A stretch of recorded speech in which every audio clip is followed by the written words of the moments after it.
பங்குச்சந்தை பகுப்பாய்வில் கூறப்படும் காணொளியை காண வந்த அனைத்து நண்பர்களுக்கும் வணக்கம். பங்குச்சந்தை கூறப்படும் காளைய நிலை கரடியின் மதிப்பு எந்த அளவிற்கு பங்குச்சந்தையில் தனித்துவத்தை ஏற்படுத்தி வருகிறது என்பதை பற்றி நமது காணொளியில் தெளிவாக சொல்கிறோம். பங்குச்சந்தையில் கூறப்படும் கருத்துக்கள் அனைத்தும் தனிப்பட்ட கருத்து, கல்வி நோக்கத்துக்காக மட்டுமே கூறப்படுகிறது. வாங்க காணொளி உள்ள போலாம். புதிய வருடம், புதிய கனவுகளின் தொடக்கம். தைரியத்துடன் நகருங்கள், வெற்றி உங்களை தேடி வரும். அட்வான்ஸ் 2026 அனைத்து நண்பர்களுக்கும் இனிய புத்தாண்டு நல்வாழ்த்துக்கள்.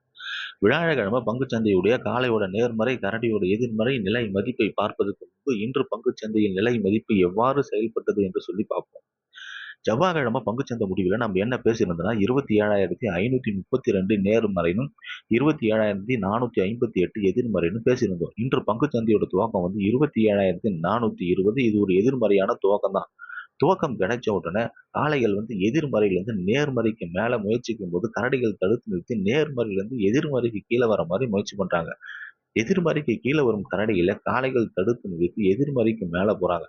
எதிர்மறைக்கு மேல போல காளைகள் வந்து கரடிகளை எதிர்மறைக்கு கீழே அனுப்பாம எதிர்மறையிலிருந்து நேர்மறைக்கு போயிட்டு காளையோட இலக்கு 27,568 என்ற நிலையை அடைகிறாங்க.